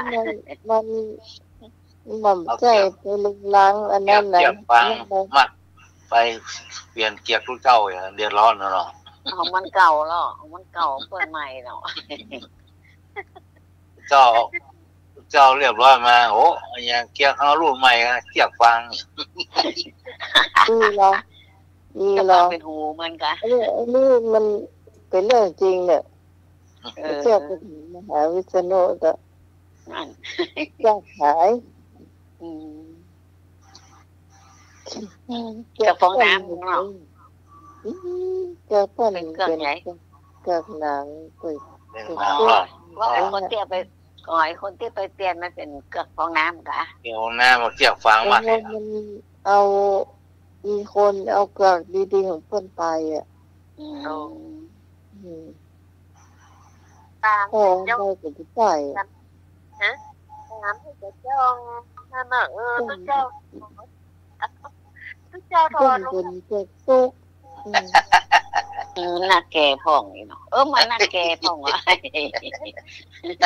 เอาของทุกเจ้าเลยนะหน้าแก่พ่องหน่อยหลอกแล้วหน่อยรอนเกือกเปิ้นเป็นเกือกอย่างดีเบียแม่นมันต้องเป็นหนังเนาะน้องไผ่เอาตีนไปหล่อเลยเนาะจับแกเนาะจับโอ้พอดีเอาไปแล้วนี่เนาะเจ้าคุณซ้ำหรอจะจ้องอยู่ค่ะแล้วโอ้โหดีจังน้องมันทอไปแล้วตาที่โผล่ฮะมาหาไว้ละค่ะเนี่ยคนจะเอามันตึงจ้องคออยู่นั่นแหละจ้ะไปดีไม่ดีมันหูหมดเนาะเอาก้นทอดเกลือกเอาไว้ให้มันตาลจับก็หล่อเนาะตาลพอละเกลือกู้นี่งามนี่เนาะเดี๋ยวเจ้ามาอยู่เดี๋ยวตีนไปหล่อนักแกห้องนี่เนาะนักแกของก็เอาตีนไปหล่อจับเบะไปเตะไว้นะเอาไปเสียเป็นลักจากเพิ่นเขายังว่าเอาบุญไม่บุญง่ายนี่จับตีนบ่ดีเนาะบุญเรียกว่าบุญอยู่บ่กลัวบาปกลัวกรรมแต่ค่ะข้าวไปวัดข้าวจะเก็บดีไว้นะคนเฒ่าไม่ยิงเนี่ยมันจังหายเนาะไม่ยิงวัดแต่เก่าก็ลบไว้แม่เฮานี่เฮาต้องใส่กากที่ว่ามันเหมือนคนอื่นน่ะแต่ก่อนน้องไปวัดนะต้องใส่กากสีม่วงสีเส้นเข้มๆนี่ให้ถึงเจ้าเนาะมันก็ติ้มเหมือนไผ่นั่นนะเฮาเป็นคนหนุ่มหรอเอาใส่กากสีม่วงมันสีมันแจ๊ดเลยอ่ะใส่ที่มันสีแป๊ดๆเลยเนาะใครเป็นใจเขาอันดีๆไปมอมาได้น่ะว่าค่ะอย่างงามเลยเกิดการที่ว่างามเลยถ้าคนสอบนี่หมูไหนเนอะอาจจะเอาอยู่หมูว่าเจ้าว่าเขาว่าอันนั้นเก่าน้องรู้จักเจ้าเขารู้จักเจ้านั้นวันทยาวันเนาะเป็นไปวัดกับคนกันนะฮะเต็มวัดเต็มว่าครับก็ลงบันไดก็ไม่ได้สู่เขายังเจอกันอยู่ที่ลุ่มนั่นนะเกือบไม่หายเกือบไม่หายเงียบบอกวูนั่นคนมีเรือสักกูกะมันเรือเขานั่นน่ะแม่ที่หนีเอาไปแม่ก็เปยตีนปิดบ้านเนี่ยค่ะดีว่าแจ้วเปิ้นระบาไปอ่ะจ้าเนาะนักแกห้องเนาะแท้จ้ะเกิดมันเหมือนกันทำเนาะไม่ได้ไปอ่ะป้าคนนึงว่าอันนี้เกิดข้าเจ้าอยู่อ่ะไม่ใช่หรอข้าเจ้าอยากจะเปิดจอดมินี่ละมันเหมือนกันเป็นการเบอร์เดียวกันเนี่ยมันนานด่านั่นเนาะดีนะจ๊ะเลือดทอดข้างเดียวเนาะตัวพวกน้ำมีอันตรายหายนี่ค่อนข้างจะง่ายจ้ะฟองน้ำอันนี้ไม่ใช่ฟองน้ำถ้ากำจะชอบใจฟองน้ำไปวัดเห็นนี้จ้ะชอบใจรองเท้าเงินมันงามน้ำงามกดใจเข้าวัดแถมมันอ่ะ มันบางงามมาใส่กับชุดเขานั่งชุดจะงามเนาะเสื้องามเนี่ยไม่ได้หรอเกียกแต่เนี่ยพอทอดฟุบห้อยตีนฟ้อง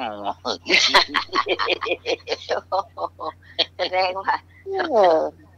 มันมาซักกันแล้วเนาะมันดำปล่อยดำมาแล้วบอก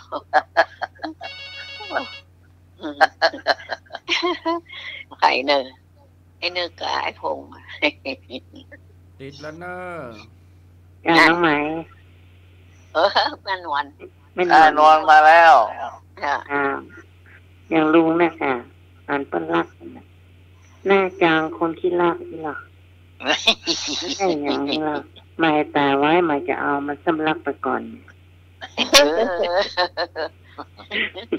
ไม่นอนรักเกียร์คนจับพอดีว่าโอ้บูมไม่บูมเหงาเนาะมันนักแก่ห้องเนาะนักแก่ห้องถ้ามันเหมือนนักแก่เนี่ยหรอเป็นเดียวว่าเป็นคนดีล้ำเหลือเนาะใช่หมายตาไว้ถ้ามันรักไปก่อนหอยนะมันก็แน่เอาเหมือนกันเนี่ยจะเป็นอะไรก่อนรับใจเห็นได้เจ้า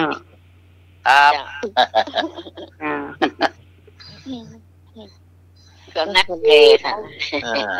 ให้เลยว่าคนนั้นเราไปอยู่แล้วเนาะถ้าโหดเราไปแล้วเป็นอย่างเท่าตุ้มยาของไทยตุ้มย่ายเนาะดีหรออันดมเหรอ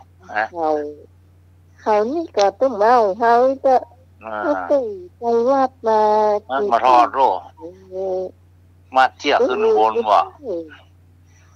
ไม่ใช่ไปวัดปันเนี่ยเขาไม่เอาหรอเมื่อวานเป็นจรจ้าเขาก็ต้องถอดรองเท้าไว้ที่ศาลาเนาะถ้าบนวิหารเราก็ต้องถอดขึ้นอยู่แล้วเนาะถอดไว้เขาถึงที่เอาสักเกือบจะหายตอนจ้ะคนบ้านเดียวกันนั่นโอ้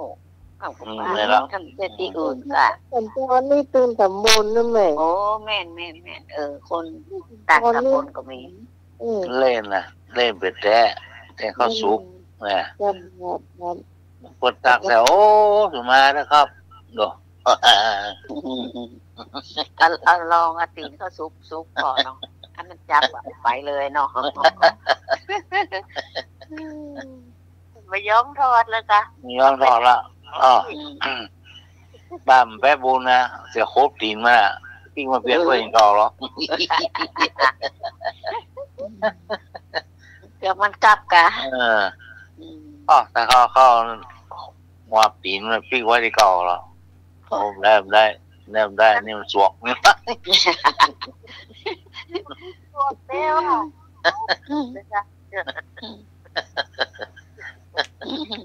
ขนาดเกิดนางสวกเลยเนาะรองเท้าเนี่ยครับอย่างใหญ่กับมันใหญ่น้อยกับมันน้อยจากง่ายก็ไปมันได้รวมเนาะถ้าคนหัวมันตีสมาแล้วหัวมันตีมันใหญ่สักแก้วน้อยหรอบีบร้อนอยากว่าเลยเราก็ต้องดูว่าหัวมันน้อยหรอต้องดูสมมติเราจะเลือกรองเท้าเนาะเราต้องดูเท้าเราแล้วก็ปลายมันแหลมก็ถ้าปลายแหลมอันนั้นบีบนิ้วแน่นอนถ้าปลายแหลมเนี่ยบ่บีบนั่นที่ปลายมนนี่นะปลายมนนี่นะเราปลายมนแค่น้อยหน่อยใส่หมวดถ้าปลายแหลมเนี่ยบีบจ้ะบีปลายนิ้วบางคนเป็นงามหรกันบางคนเป็นเพียวว่าใส่พวกงามเนี่ยเนาะบีบก็อดเอาอีกเจ็บก็อดเอาอีกเอาละมันบีบนิ้วมันเจ็บคนยัดเยียดเข้าไปวัดท่อเดี๋ยวมีละห้างกระโดดละดีเตียวไปเขาเกิดติ้วปีใหม่ตีหนึ่งเผาเด้อที่เขาเดินขบวนเนี่ยหันน้องใส่เหมาะกันที่บ้านน้องเหมาะข้าชูนนะกะข้าชูนนะก็นั่นแหละ ที่ป่ายมนนี่เนี่ยก็รับเยอะเลยแหละนี่ก็ง่าย ป่ายมนกันได้แล้วแหละง่ายละหันนี่สิออกจากปีนนกละหันง่ายฮะก็ได้น้อยกว่าหันก็ได้เหมาะเนี่ยอันนี้เบอร์37นั่นแหละ37ว่าพอดีอ่ะแม่ใส่36 37รวมไปหน่อยถ้าเกิดว่าคนใส่รองเท้าปลายแหลมเขาถ้าจะพอกันเนาะถ้าอยากว่าจังคนนี้ใส่รองเท้าปลายแหลมมาพุทโธยกเกือบโพสตีนแล้วเนอะอีเด้อเขาก็ว่านี่นะเดียวกระชูล่ะมันโพสตีนค่ะมันใส่ม่วนดีมันเบาดีนุ่มเบาดีตั้งในมันเป็นฟองน้ำเลยมันนิ่มๆที่มันนิ่มๆมันอ่ะจ้าแม่ถ้ามันก็จะเจ็บตีนเจ็บอย่างมันมาคุกใจสบายจบไปนักแกคนนักแกนี่เมินบุตรโหมันนักแกนะนักแกพ่องแต่มันนักแกมันเดิมเหมือนก้าเนี่ยอ่ะหมดของบันดี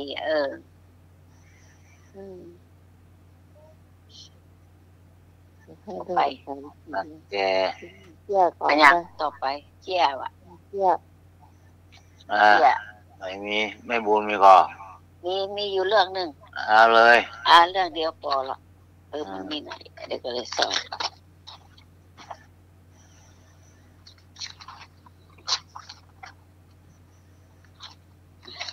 เรื่องอะไรเหรอ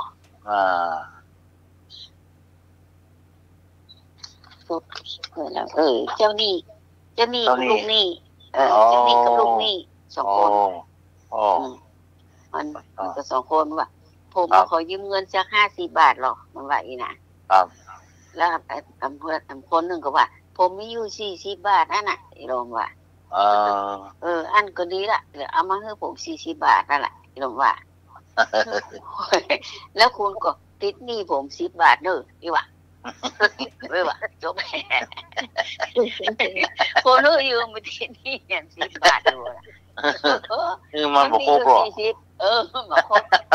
งั้นคุณติดหนี้ผมแค่10 บาทขึ้นไปมาเอาหนูนั่นแหละค่ะนักแก่ของเข้าลอกพอดีล่ะ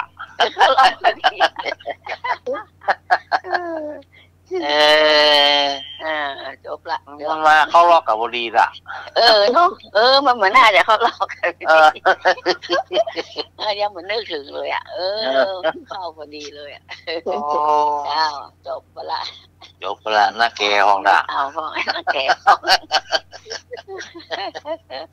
ก็จะมาจับกันเห็นแต่แบ่งหน้าน้อยแต่น้อยยืมกลางเพื่อมันจี้หน้าตีโปรสิบาทเลยค่ะยังมาตีมันแถม10 บาทคนที่ยืมแล้วนะว่าคนติดนี่10 บาทตัวเดียวค่ะมันลงเสื้อละนักแกพอตีปากเสนอนักแกพออย่างนั้นเจ้าอันนี้ต่อปลาเศร้าวันนี้วันนี้พี่พรก็ไปทำบุญมาพี่พรกู้เยอะจากสมัครกะน้อยเดียวอ่ะก็เดียวก็จบละอันในห้องพี่สังเกตมาเราได้หรอเขาอย่างห้องที่พี่สังเกตแล้วเนาะมันแปลก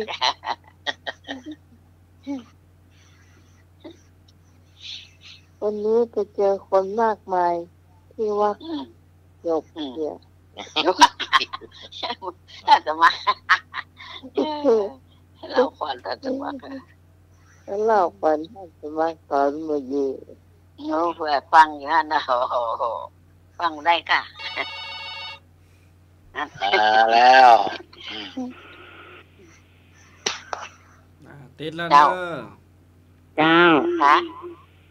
ก็นอนนี่กันนักแกมกันนะ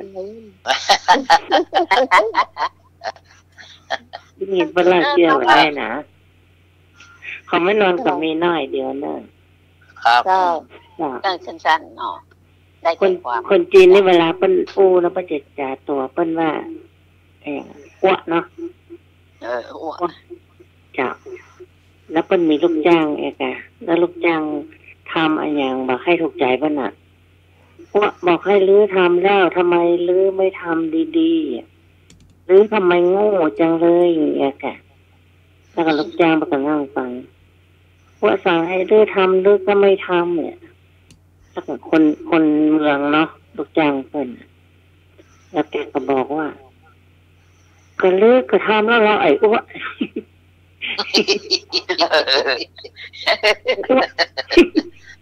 ไอ้พวกอย่างมาเสอะนะนี่จะทำเพื่อละหรอกพวกเสอะเพราะเหงา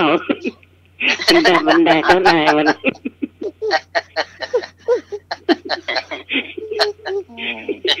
ของแม่นวลนักแกก็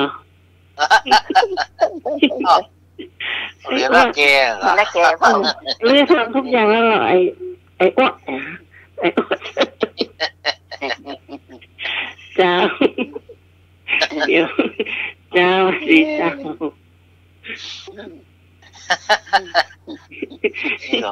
นี่ก็มีเหมือนกันนะรุ่นมาอู้แต่เปิ้ลอยู่นะ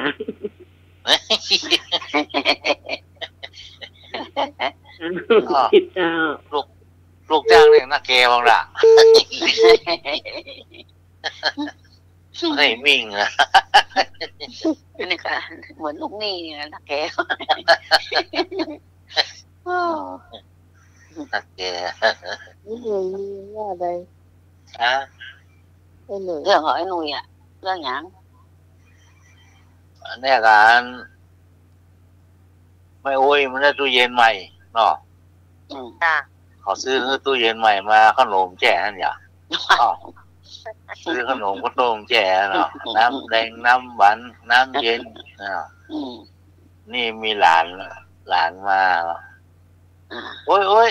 ขอกินขนมในตู้เย็นได้หรอโอ้ไม่กินมาได้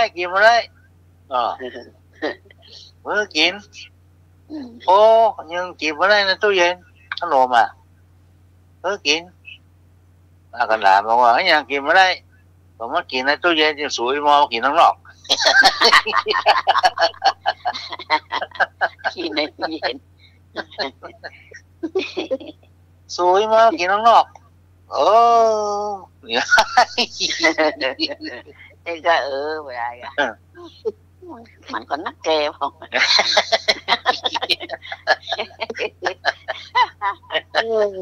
จำนี่มันด้วยละอ่อนมีความหมายตาโอ้ยโอเคนะขนมในตู้เย็นได้หรอชอบคนเราเรียบร้อยเมื่อกินไม่อยากเมื่อกินตู้มากินข้างนอกไปกินในตู้เย็นคุณนี่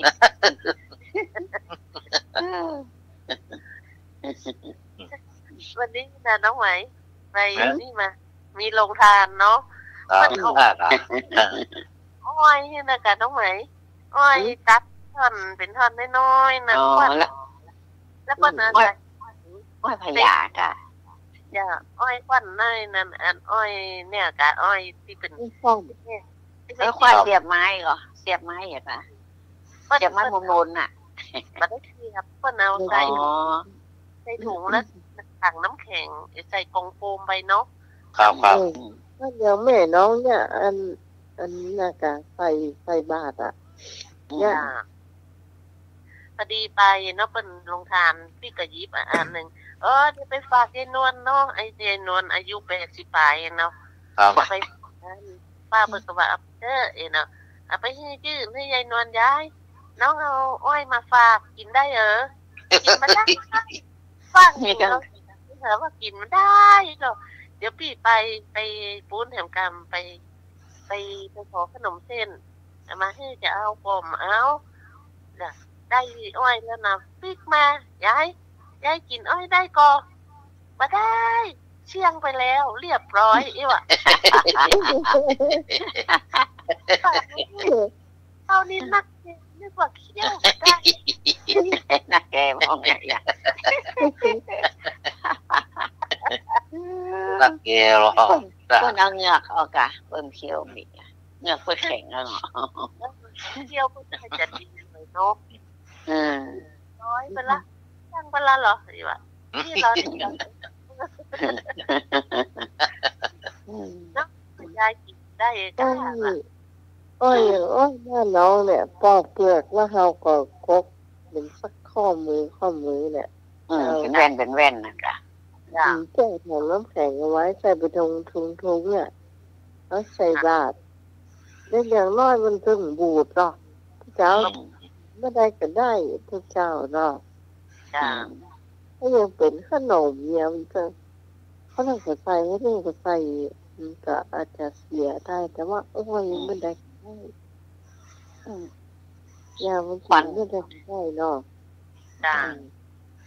แต่ลูกของเราได้กินอ้อยแล้วนะแก้วด่ะแล้ววันนั้นอันน้องไม่กินอ่ะต้องยังคิดใจเลยโอ้รักเนื้อหวานนะเนาะถ้าโคเคี้ยวดีๆนะด่ะก่อนจะไปคบกลุ่มหน้ากะคบกันอย่างอันเนื้อคบอยู่ที่5เถื่อปุ๊บโอ้ลำหวานลงมาจ้าแม่น้องใหม่ๆมันก็มีนักมีสัก2-3โหแล้วเพิ่นเวลาเพิ่นอันกินแล้วเพิ่นปั๊บตายปูหุ่นหล่อพี่ฮอนปลูกต่อไงปลูกเห็นต่อมาอย่างกันมันก็เลยนักขยายออกก็ลามออกเนาะจ้ะถ้าขายตัวนั้นเนี่ยเวลาเพิ่นมาซื้อน้องอ้อยน้องกล้วยอ่ะผมก็ได้ขายเพิ่นเอาไปซื้อเจ้าปลาซื้อเจ้าปลาพ่อแต่บางทีเขาก็ไม่ใช่ว่าขายนะแต่งขายมีการมีงานเนาะเขาก็เอาไปช่วยเพิ่นนั้นเนาะหอมเพิ่นเนาะเจ้าปูกาเนี่ยเอาที่อื่นเพิ่นมีเนาะจึงได้ไปช่วยเพิ่นอ้อยนี่มามีที่ไหนเลยนอกจากบ้านน้องก็ใจที่นักต้นเดียวเนาะอ้อยก็ต้นกล้วยก็ต้นเนาะ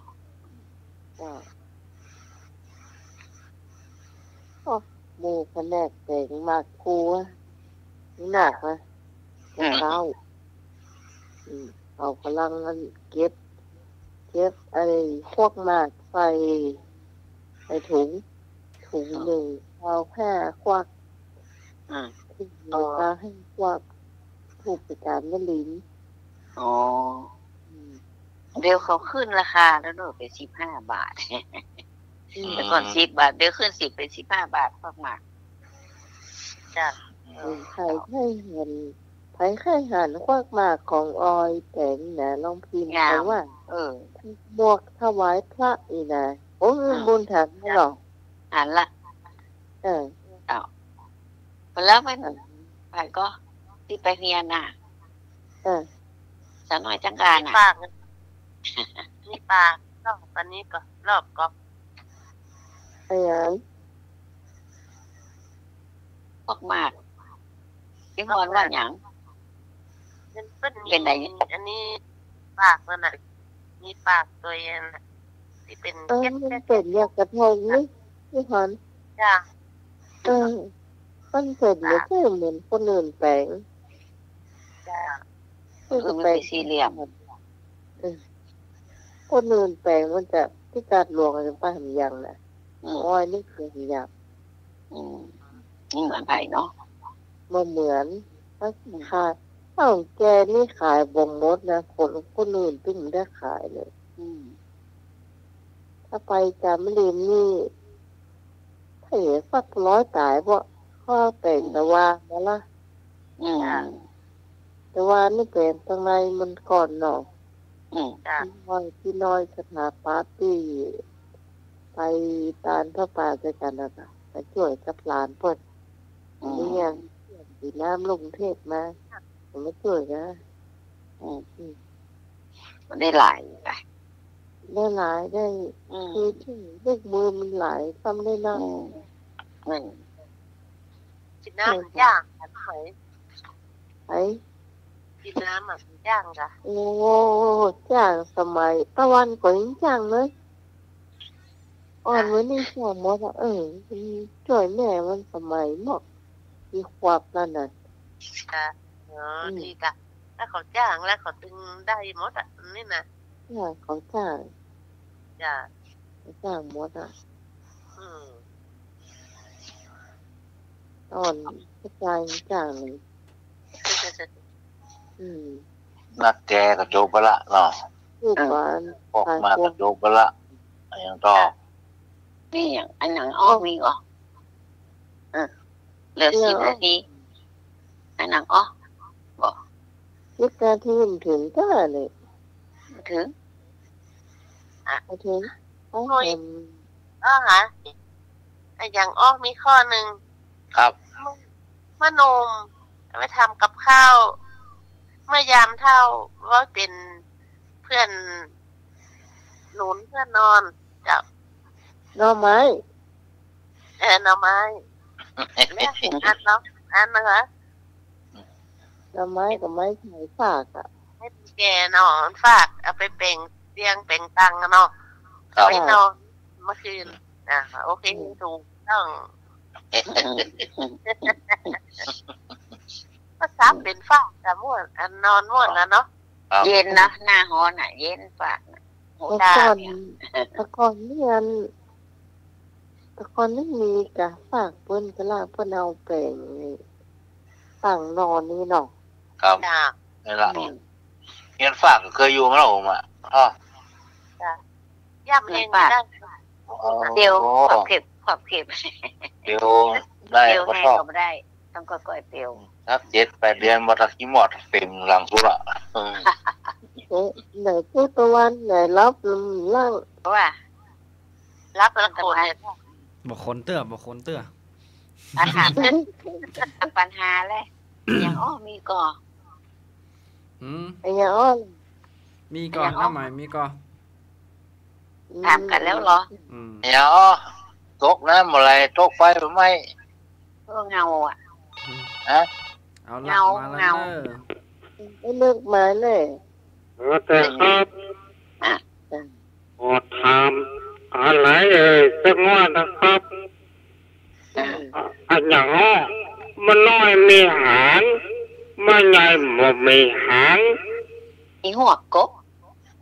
อุปกรณ์แล้วครับอีหัวกบมันน้อยเป็นอย่างอีหัวมีหางดุกดิกลูกไอ้บ้านเป็ดกบบ่มีหางลูกออดนั่นน่ะแล้วคนเมืองเขาอีหัวคนเต็มตัวก็ถามนี่เกิดมามีหางบ่มีขายายมามีขาบ่มีหางมันโหดหายมันเป็นตัวไปละเป็นกบไปละมันจะว่าหายโหมันโหดเข้าไปเนาะโหดกันน้อยจ้ะมันไปที่ขามันก็มันไปแมนเอาไปขามันก็มันจะออกขาตั้งหลังก่อนนะเนาะถ้าขาตั้งหน้ามันละขาตั้งหลังก่อนแล้วมันจะว่ายน้ำไปแบบเด็กที่พวกลำนะแม่โอ้เสกแข็งนอส้มเนาะเอาแอดก็ลำวันนี้เปิดได้แล้วเพลงน้ำตาอีหัวกอ่ะมันของที่คารามันคนละเวอร์คนละแนวตาหอยอ่ะน้ำตาหัวมันมีทั้งคนหนึ่งนะฮะแม่นได้กันเนี้ยเสียงมันบัดใจเขาว่าคนนั้นห้องอยู่มันเลี้ยงคนเอ็นดูน้ำตาหัวอยู่ในบวกคุ้งลมกิมดิเมียท่า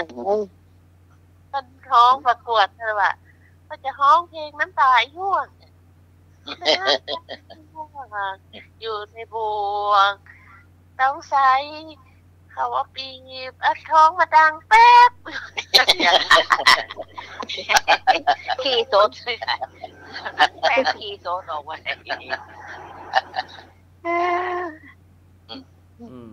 ต้นเนาะเขาเนี่ยเนาะบีบแป๊บแป๊บแป๊บแป๊บนะ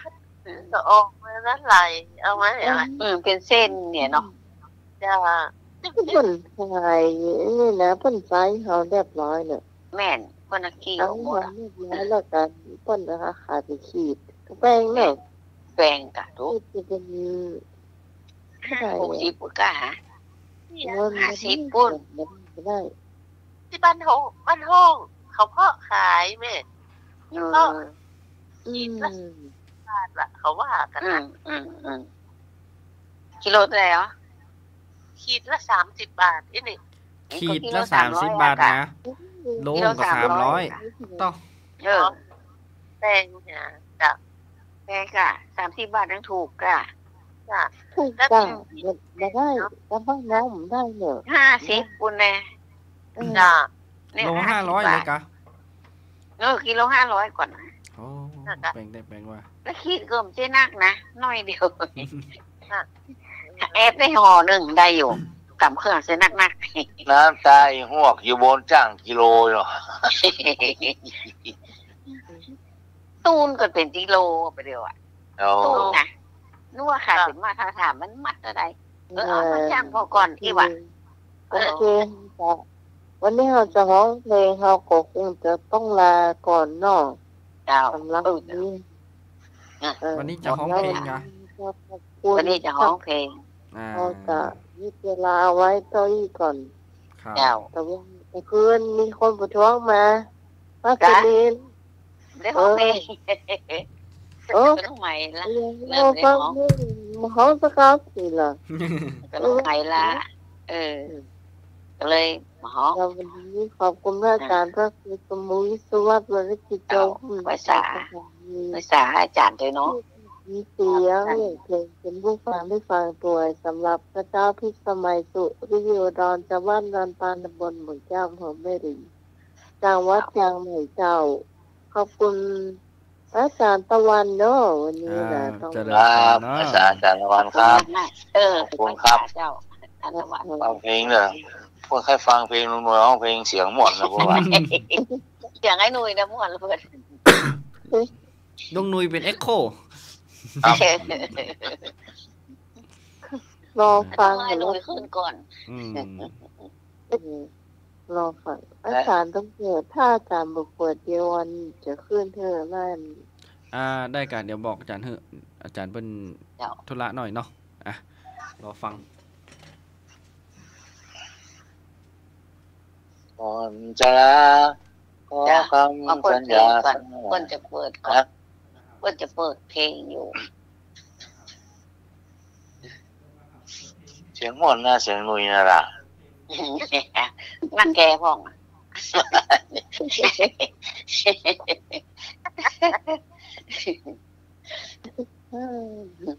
มาแล้วเนอะมาละ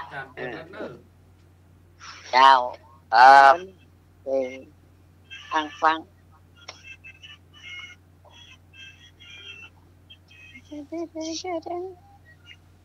ก่อนจะลาขอคำสัญญาสักหน่อยว่า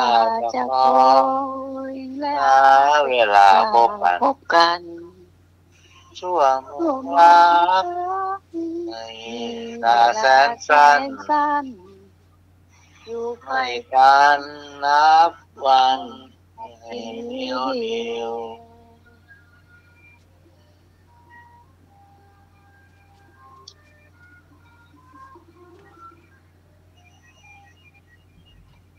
ชื่นฟ้ามาชุ่มลมเราเรียบเช่นดังให้ลืมสวรรค์เลยเชียวร่วมมันทั้งใจรักเริงหายเดียวจะแลเลี้ยวใครแจ่มใสดี